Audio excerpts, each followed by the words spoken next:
The planet burned below the observation dome. Flames spread across the surface like blood from a fresh wound. Admiral stood motionless, watching the destruction with cold satisfaction. His crystalline frame caught the orange light and threw it back in sharp angles. Around him, the commanders celebrated. They drank their nutrient solutions. They made sounds that passed for laughter in their species. They had won. 3 cycles of war had ended today. 3 cycles of fighting against the humans, those primitive creatures from Earth. The collective had crushed them. The last human settlement on 442b was gone. The ships they had managed to build were destroyed. The resistance was finished. Admiral felt nothing. He did not need to feel. They did not suffer from emotions the way humans did. Emotions were weakness. Emotions were why humans failed. They let fear, hope, anger, and love control their actions. They were driven by these small, broken feelings instead of pure logic and calculation. They were different. They had evolved for thousands of years into something greater. Their minds worked in perfect harmony. Their civilization was unified. Every individual thought in patterns approved by the collective. Every action served the greater whole. This was the true path to power. This was why they had conquered so much of the galaxy. The humans had no chance against such perfection. Commander L approached the Admiral. His crystalline form was smaller than a sign of lower rank. The hierarchy was absolute. Everyone knew their place. Everyone accepted their role. This was how they maintained order across thousands of worlds. Admiral, the reports confirm total destruction, L said. His voice carried no emotion, only facts. Every human settlement destroyed, every warship eliminated. The species has no military capability remaining. Turned away from the observation dome. He looked at his commander with eyes that saw in frequencies humans could never perceive. What about their Earth? Do we have current intelligence? L accessed the information through the neural network shared by all. This was another mark of their superiority. They could share thoughts directly. They could access any piece of information instantly. Individual humans had to speak to each other, had to use primitive electronic devices. They were separated by the simple barrier of individual bodies. Earth remains under observation, sir. The colony on 442b was their furthest expansion. They have no capability to reach us or any of our core worlds. The threat is eliminated. The Admiral nodded slowly. He gave the order that would echo through all command structures. Stand down defensive stations. Redirect the fleet toward the outer territories. We have other empires to absorb. The humans were a minor distraction. They are now irrelevant. The celebration in the command center grew louder. Officers moved to their stations with renewed purpose. The war was over. They had won as they always won. This was the natural order of the galaxy. The strong dominated the weak. The logical defeated the emotional. They were the strongest. They were the most logical. 5,000 kilometers away, in a hidden facility buried deep inside an asteroid, different humans made different decisions. Captain Jacob Cooper stood before a wall of monitors showing star charts and weapons readiness reports. His face was hard like iron. His eyes held no hope because he had learned long ago that hope was a tool, not a feeling. You used hope to motivate soldiers. You used hope to keep people working toward goals that seemed impossible. But hope was not what drove Jacob Cooper. Fear drove him, the fear of extinction, the fear of his entire species erased from existence. Around him stood other commanders. Commander Lisa Hayes, who had lost her entire family in the attack on 442b. Commander, who had survived 3 different assaults on human colonies. Dr. Santos, whose mind contained the technical knowledge of human engineering and captured technology combined. Governor Brooks stood near the window. She looked out at the darkness of space. She had authorized the evacuation of millions of people into deep space, into hidden facilities, into ships that moved silently through the void. She had made the decision to disperse humanity across 14 different systems instead of trying to hold any single world. They thought this was a sign of defeat. They thought humans were running away like prey animals. They did not understand that humanity was simply learning the only true lesson of survival in a hostile galaxy. Never put all your strength in one place. They have reduced their defensive posture, Dr. Santos said. She pulled data from the hidden surveillance network that humans had spent years building. Their fleet is moving. They are abandoning the core systems we attacked. They believe us finished. Jacob Cooper felt something move through his chest. It was not hope. It was not fear. It was cold calculation combined with absolute will. Humans called this anger, though would never understand it because anger mixed with reason was something they had engineered out of their own species thousands of years ago. "How long until the fleet is ready?" Cooper asked. Lisa Hayes checked her own reports. This question was the reason she had survived every attack. This question was why she had pushed her engineers and soldiers beyond what they thought was possible. 72 hours, sir. All ships armed and fueled. All crews briefed and ready. The New Dawn is operational. The Atlanta, the Chicago, the Dallas, the Boston, 17 capital ships, 43 destroyers, over 100 smaller combat vessels. We are ready to move. Cooper nodded. Around him, he felt the readiness of his people. These were humans who had lost everything. They had no homes. They had no safe worlds. They had only each other and the will to survive. The collective had made a critical mistake. They had assumed that destroying human settlements meant destroying human capability. They had not understood that humans were not bound to worlds or territories the way they were. Humans could move. Humans could adapt. Humans could hide and build and prepare in the darkness while their enemies slept secure in false victory. "Send the signal," Cooper commanded. "All hidden shipyards, all resistance cells. Tell them the waiting is over. Tell them to prepare for launch. In 72 hours, the fleet emerges from the shadows." Throughout human space, the signal spread. In asteroid facilities, in hidden lunar bases, in the hulls of massive freighters converted into warships, in the hearts of billions of humans spread across 14 star systems. They had celebrated too early. They had believed the war was won. They had relaxed their defenses. They had turned their attention to new conquest. But beneath the ocean worlds and inside the space stations, humans moved with purpose. They were not advanced. Their technology was crude, patched together from salvage and desperation, and the kind of innovation that only a species without perfection could achieve. They had perfection, they had logic, they had superiority. But the humans had something they had lost so long ago, they had forgotten it ever existed. They had nothing left to lose. The sensor alarm woke Admiral from his rest cycle. This was unusual. Alarms did not sound unless something had broken protocol. They maintained absolute control over their systems. Failures were rare. Mistakes were rarer still. Moved to the command center with the efficiency of a predator. His form cut through the corridors of the command station like a blade. Behind him, officers scrambled to keep pace, already accessing the data that had triggered the alert. The sensor chief stood rigid at her station. She displayed the readings with one trembling appendage. "Admiral, we are detecting an anomaly, a large concentration of objects moving through space. The readings are uncertain. Our systems are having difficulty processing the data." Looked at the screen. For the first time in his life, he experienced something approaching confusion. The readings showed a fleet, not one ship, not a small group of vessels, a fleet large enough to require immediate military attention. The objects were moving in coordinated patterns. They were broadcasting signals. They were real. But the readings were wrong. The composition of the ships was inconsistent with any known civilization.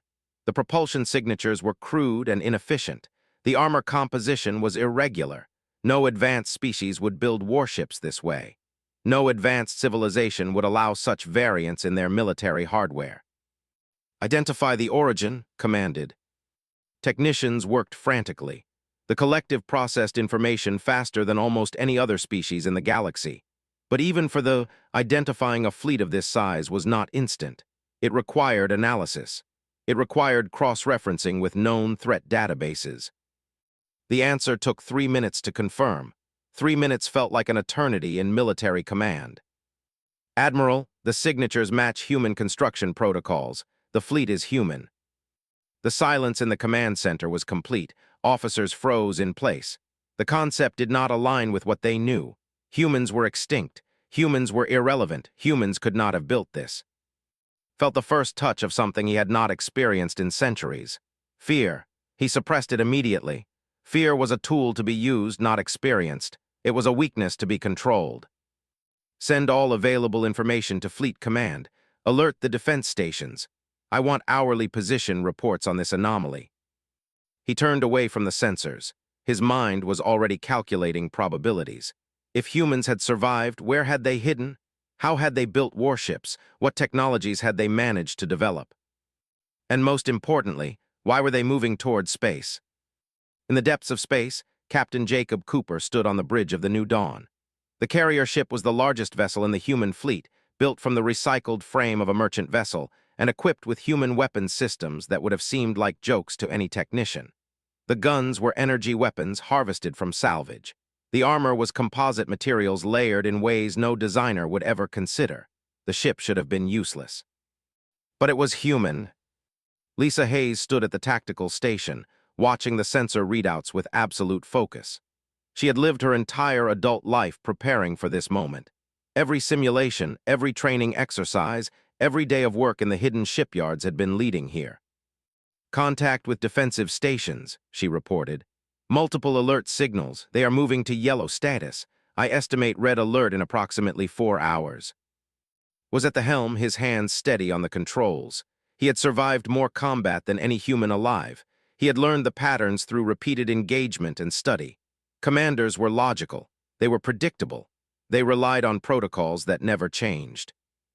"Maintain current approach vector," Cooper commanded. "All ships maintain formation. Dr. Santos, how are the weapon systems performing?" Santos was coordinated with the engineering crews across the entire fleet. She was not a soldier, but she was the person who had reverse-engineered technology and combined it with human adaptability. She had built weapons that worked in ways they had never considered because they did not think in broken paths and improvised solutions.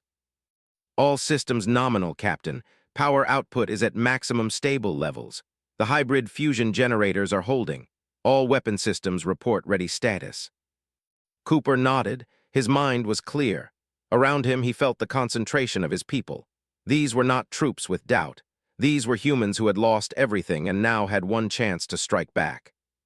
"Transmit the code to all hidden shipyards," Cooper said. "Launch sequence begins now. All reserve forces are to emerge and move to secondary attack vectors." Throughout human space, the orders reached dozens of facilities. Shipyards that had operated in complete silence for years suddenly came alive with activity. Ships that had been hidden in asteroid fields began moving. Vessels concealed inside nebulae powered up their engines. Thousands of humans across 14 star systems prepared for war. They did not know these fleets existed. They had assumed the destruction of 442B meant the end of human military capability. They had made the fundamental error of believing that a species without perfection could not hide effectively. But humans had been hiding since they first achieved consciousness. Humans had survived ice ages, plagues, wars, and extinction-level events on there. Hiding was something they understood deeply. Hiding was something they had learned to do better than any species they had ever encountered. The sensor chief on the command station reported the escalation. "Admiral, more contacts. 17. No, 23 additional fleet signatures detected. They are emerging from deep space across multiple vectors. Estimated vessel count exceeds 100 capital-class ships." Admiral stood motionless as the hierarchy mobilized. Emergency protocols were activated. The entire command structure moved from peaceful observation status to full military alert. The collective had faced war before. They had won every conflict in their recorded history. But they had never faced an enemy they had already defeated, an enemy that they had believed was extinct, an enemy that had used their own assumption of victory as camouflage. Captain Cooper received the confirmation from Lisa Hayes. "All human fleets report launch successful, sir. 347 combat vessels in space and moving toward primary targets. All crews report ready status. We are committed." Jacob Cooper looked out at the stars. Somewhere out there, they were realizing the first attack came without warning, not because they did not see it coming. They had detected the human fleet hours earlier, but they believed in the superiority of their weapons and their tactical systems. They believed that pure technological advantage would overcome any primitive attack. They believed wrong. The human corvette piloted by Commander moved through the engagement zone like a knife through paper. Around him, human ships of all sizes worked in coordinated patterns that the computers could not process correctly. The human vessels did not follow predictable flight paths. They did not maintain standard defensive formation. They moved in ways that seemed random to logic, but were actually expressions of human creativity and adaptation under extreme pressure. Pushed his corvette through a storm of plasma fire. The weapons were powerful. They were accurate. They were designed to eliminate targets with devastating efficiency. But they were also slow to adjust their aim because they relied on centralized targeting systems that transmitted orders through the hierarchy. Humans worked differently, made his own decisions. He adjusted his course on instinct, on training, on the human ability to predict movement patterns through experience rather than calculation. His corvette rolled and accelerated and dove in patterns that confused the defensive systems. The human ship moved, the shots missed. This happened again and again across dozens of engagement zones. Ships, massive and powerful, trying to track human vessels that seemed to move with unpredictable determination. The weapons were designed to hit ships that moved logically. They could not track ships that moved like living creatures, that adjusted on feeling and instinct and the accumulated wisdom of a species that had survived against overwhelming odds. Captain Jacob Cooper watched the battle data from the bridge of the New Dawn. Lisa Hayes tracked each human vessel, coordinating movements with precision. But the real weapon was the human ability to improvise, the human tendency to find the broken places in systems and exploit them. The primary defense station above Prime was believed to be impregnable. It had been designed using the most advanced technology that could produce. Its shields were powerful. Its weapons were devastating. Its systems were monitored and maintained with perfect discipline. But Dr. Santos had found the vulnerability months ago. She had studied the captured specifications. She had found the single point of failure that logic had somehow missed. A power distribution system that was so perfectly designed for normal operations that it could not handle asymmetrical attacks.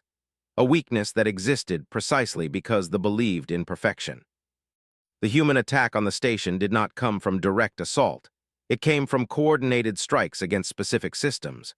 A small team of human soldiers, enhanced and armed with weapons Santos had designed, penetrated the station from multiple entry points. They did not try to destroy everything. They did not fight through overwhelming odds. They simply broke the single thing that everything else depended on. The primary reactor of the station failed. The entire structure went dark. Its weapons shut down. Its shields collapsed. Its communications with the fleet were cut. The invulnerable station was suddenly useless. Commanders watching from their ships felt the first touch of something they had not experienced in centuries.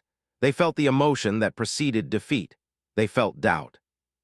Admiral received the reports of the station's collapse and felt something shift in his understanding of reality. The humans were not attacking with overwhelming force. They were not using advanced weapons. They were simply attacking in ways the defensive systems could not handle. This was the central problem with perfection. Perfection could not adapt. Perfection could not innovate. Perfection could only execute its programming more and more efficiently. Humans were not perfect. Humans were broken and flawed and driven by emotions that made no logical sense. But humans could see solutions that perfect minds could not imagine. On the ground of 442B, human soldiers moved toward military installations with absolute determination. Governor Brooks coordinated the assault from a command center buried deep underground.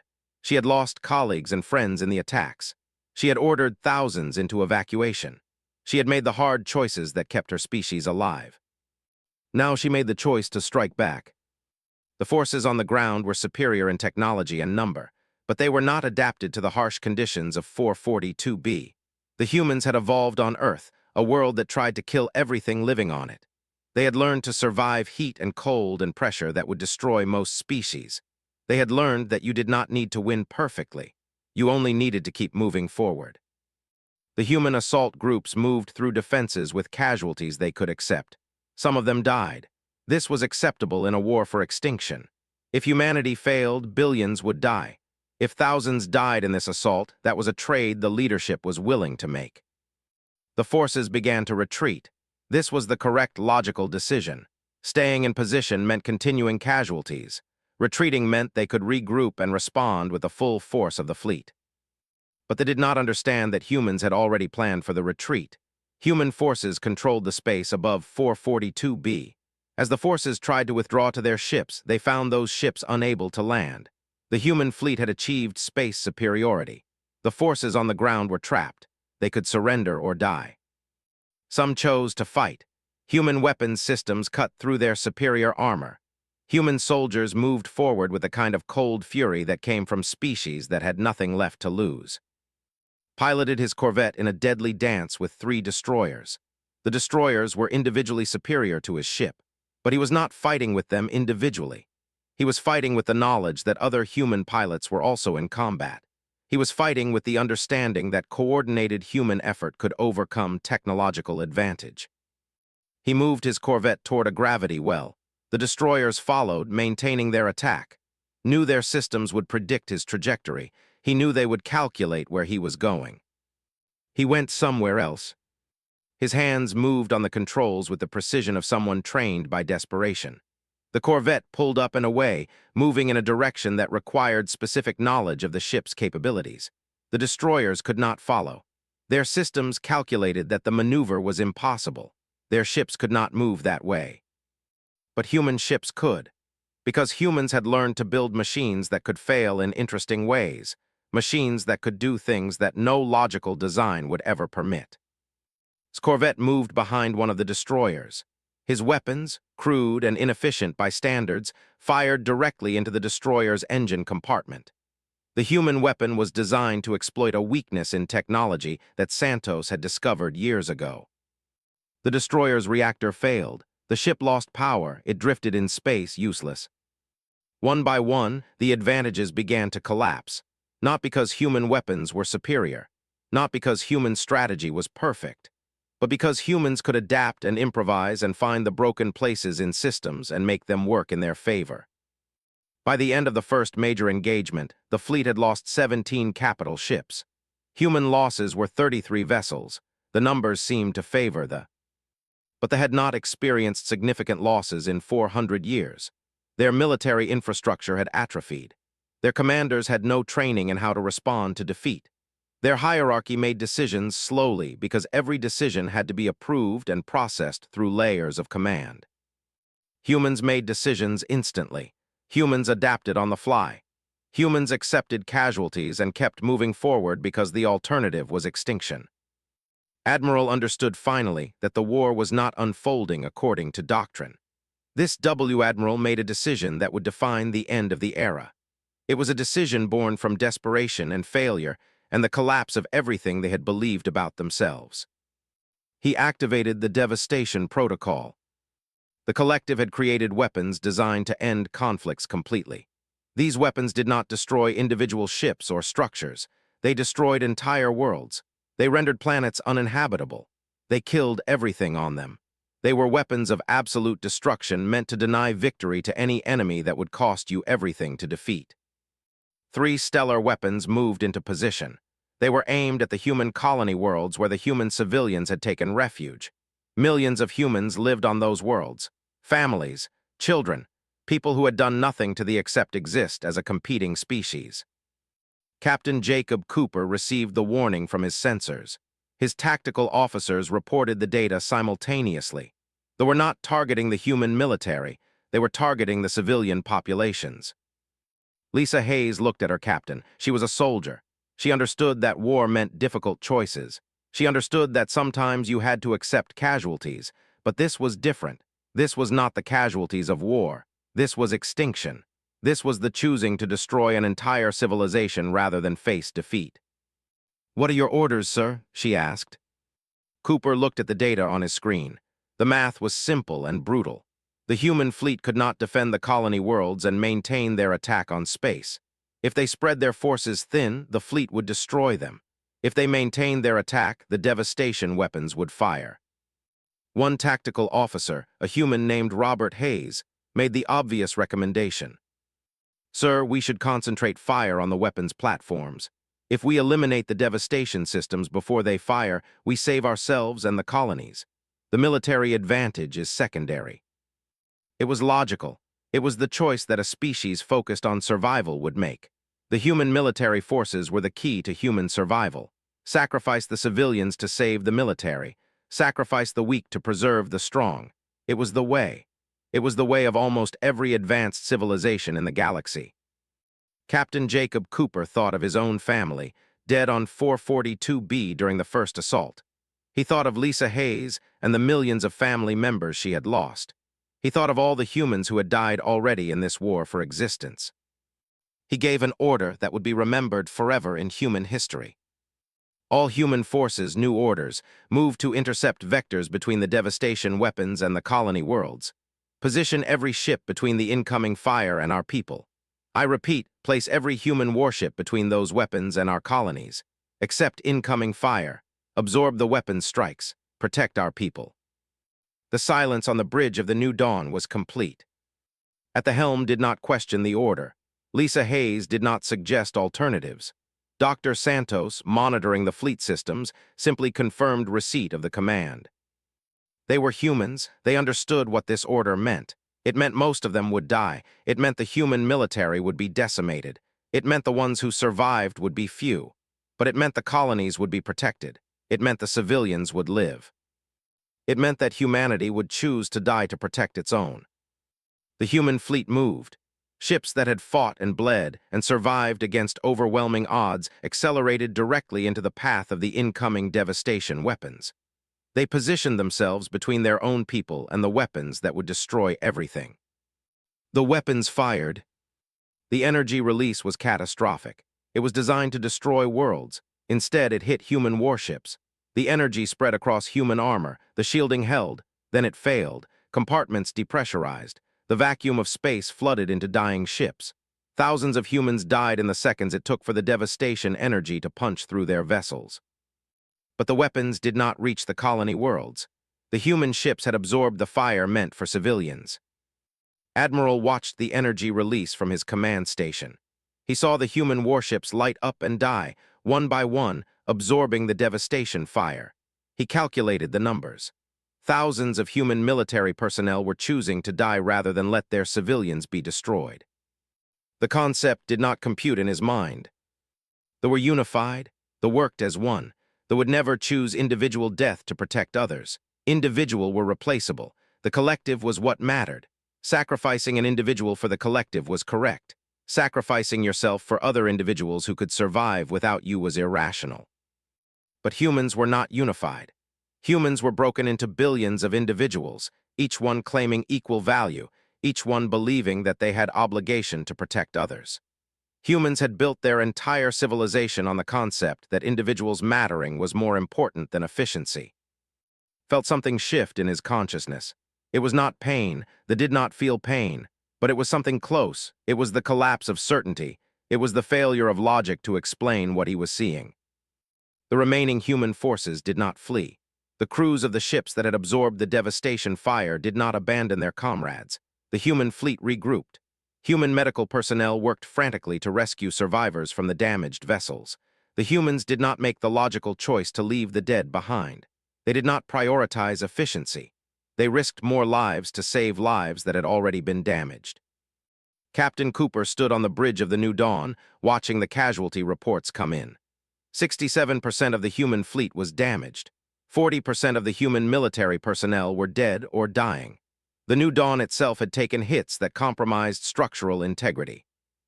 Lisa Hayes was still at her station, blood running down her face from a wound caused by the explosion of her instruments. She did not leave her post. She did not seek medical attention. She continued to monitor the fleet because her people needed her. "Status of remaining forces?" Cooper asked. Lisa's voice was steady despite the blood and pain. 113 warships still operational, sir. Another 50 damaged but potentially repairable. 78 vessels total loss.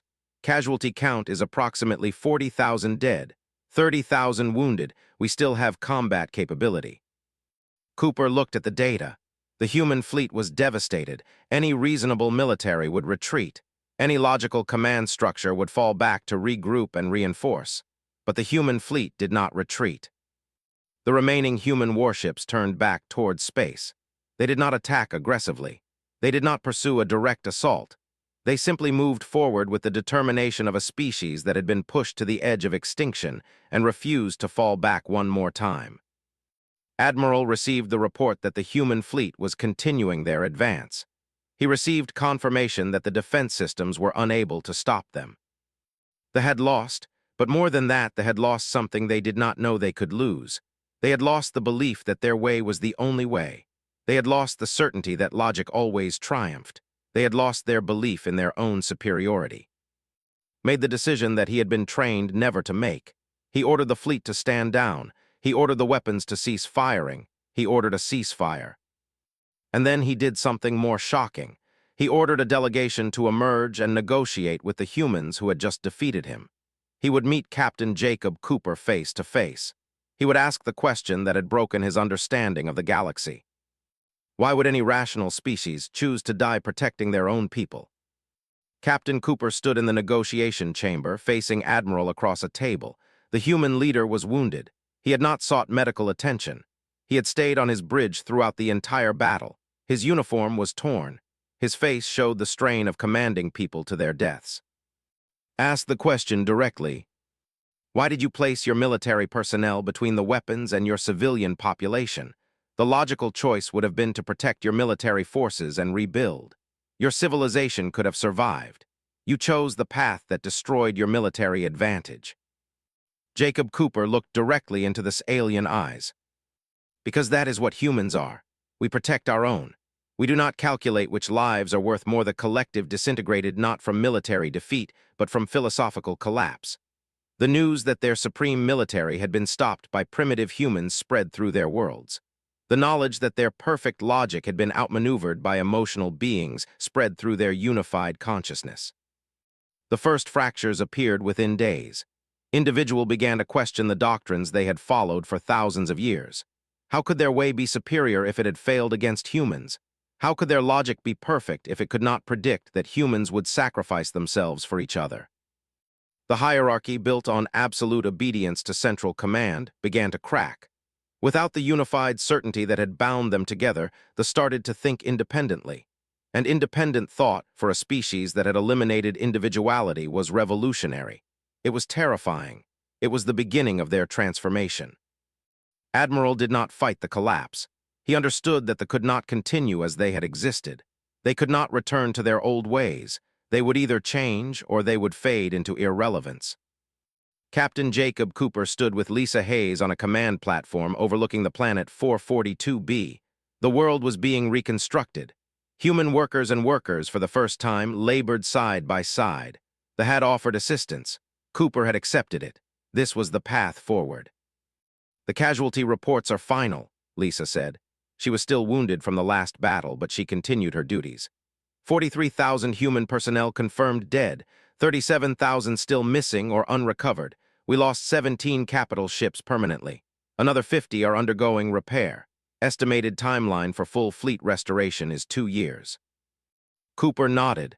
The numbers represented humans he had sent into combat. It represented families that would never be complete again. It represented the price of survival. Promote to fleet commander, Cooper said. He has earned it. Assign him the responsibility of rebuilding the human military. We will need a strong fleet. They are not our only potential enemies. Lisa made the notation in the command database. Was already rebuilding human naval capability from the damaged remnants of the fleet. He was taking the broken vessels and making them whole again. He was creating something new from the pieces of what had been. Dr. Santos was working in the research facilities now, sharing technical knowledge with selected researchers. This was delicate work. Too much information and they might rebuild their superiority. Too little and cooperation would fail. Santos understood the balance.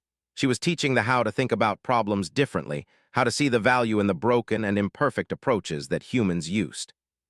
Governor Brooks stood in the civilian reconstruction areas, overseeing the rebuilding of human cities. She had been elected as the political representative of all humans in the new galactic structure. It was a position she had not sought.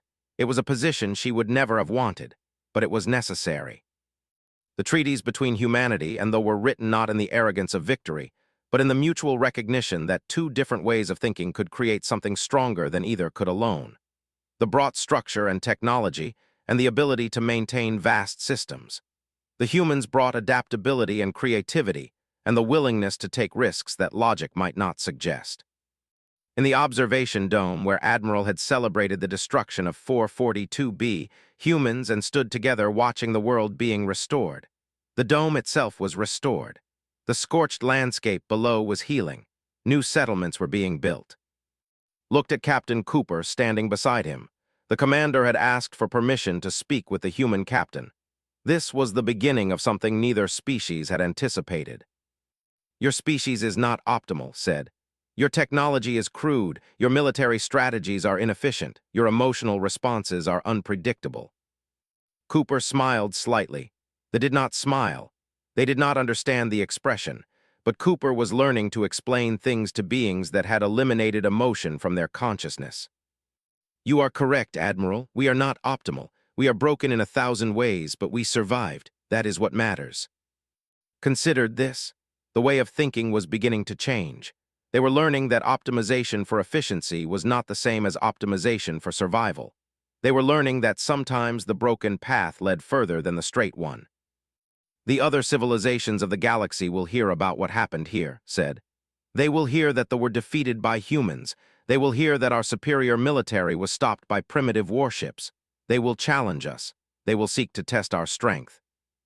"Yes," Cooper agreed. "That is why we must remain strong, and why we must remain together. Neither of our species alone can maintain peace in this galaxy, but together, combining your structure with our adaptability, we might achieve something both our peoples have wanted for a long time." "What is that?" the Admiral asked. "Stability, a galaxy where might does not automatically create right, where different ways of thinking can coexist, where conquest is not inevitable." The Admiral returned to his contemplation of the restored world. They were beginning to understand something about themselves and about the universe. They had believed themselves superior because they had eliminated the chaos of emotion. But emotion was not simply chaos. Emotion was also the source of drive and sacrifice, and the will to create meaning even in the face of extinction. Humanity had survived in a galaxy that tried to destroy them through fire, ice, starvation, and cosmic disaster. They had survived through a combination of logic and emotion. They had used reason to solve problems, but they had used courage and sacrifice and love to overcome obstacles that pure reason could not solve. They were beginning to rebuild themselves as something new, not as they had been, not human, but a synthesis of both, learning from each other. Years passed. The human fleet was rebuilt into something stronger and more efficient than before. Commanded the human military forces with the kind of strategic thinking that combined human adaptability with understanding of logic. He created something that neither species could have created alone. Dr. Santos continued her research, working alongside scientists to understand the theoretical foundations of why humans and work together so effectively. She discovered that the brains of the two species, despite being completely different in architecture, could create new solutions when they worked in coordination. The human tendency to make intuitive leaps complemented the tendency to process information systematically. Governor Brooks established a government structure that required both human and participation in major decisions. This created friction. The two ways of thinking did not always align, but from that friction came decisions that were both logical and humane. From that friction came something new. The message spread through the galaxy. The collective had not been simply defeated. They had been transformed. The rigid civilization that had sought to conquer through superiority was learning to think in new ways. Other species took notice.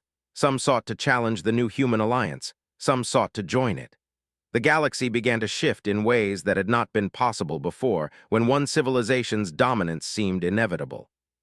In the observation dome, now a place of partnership rather than celebration, Admiral and Captain Jacob Cooper looked out at the stars together. The human captain was aging. His body showed the strain of the wars he had fought and the decisions he had made. But his mind was still sharp. His will was still strong. "Do you regret it?" asked. "The war, the sacrifice, the thousands who died?" Cooper took a long time to answer. This was the kind of question that required human thought. It required considering values beyond pure calculation. "I regret the necessity of it. I do not regret the choices we made. My people survived. Billions of humans are alive because we had the courage to stand against someone we believed had already defeated us. That is not something to regret." Considered this. The way would have calculated the greatest good for the greatest number. The way would have sacrificed the individual for the collective, but was beginning to understand that this created a collective without meaning, a collective that served no purpose except its own perpetuation. Humans believed that individuals had meaning. Humans believed that sacrifice for others was the highest calling. These beliefs had made them strong. These beliefs had made them unconquerable. The younger generation are different, said. They think in ways I do not fully understand. They speak of ideals. They talk of honor. They seek meaning beyond efficiency. That is good, Cooper said. That means you are becoming more human. The Admiral felt something move through his consciousness. It was not pain. It was not emotion. But it was the beginning of understanding that what he was becoming was not a failure of nature. It was an evolution of it. In the darkness of space, humanity and worked together to build something new. It was not perfect. It would never be perfect. But it was alive. It was growing. It was learning. The story of how the aliens celebrated too early would be told for thousands of years. It would become a parable about underestimating your enemy. It would become a lesson about the strength that comes from unity. It would become the moment when the galaxy learned that survival belonged not to the perfect, but to the determined. It would become the beginning of a new era. We do not optimize for survival. We survive because we are willing to die for each other. That is our strength. That is why we will endure. The Admiral felt something move through his consciousness. It was not pain. It was not emotion. But it was the beginning of understanding that they had built their civilization on a fundamental error. They had eliminated the thing that gave any civilization true strength. They had eliminated mercy. As not a logical conflict that could be resolved through superior technology. This was chaos. This was adaptation. This was the unleashing of a species that had learned to survive by embracing their own imperfection. And for the first time in their history, were losing. Somewhere out there, they were calculating new defense strategies. Somewhere out there, Admiral was beginning to understand that the war was not over. It was just beginning. Send message to all human forces, Cooper commanded. Tell them we are no longer hiding. Tell them we are no longer running. Tell them that the collective will learn why you do not celebrate before the battle is finished. The human fleet accelerated toward the inner systems. Their ships were not the most advanced. Their weapons were not the most sophisticated. But they were piloted by humans, creatures forged in fire and hardship, beings who had learned that survival often came to those who refused to accept defeat. The gathering storm was about to break across space. And Admiral would finally understand that celebrating too early was a fatal mistake. In the observation dome above 442b, Admiral watched the burning planet and felt satisfied. He did not know that 72 hours away, the most dangerous weapon in the galaxy was preparing to strike. He did not know that the humans were coming. He did not know that his celebration was premature.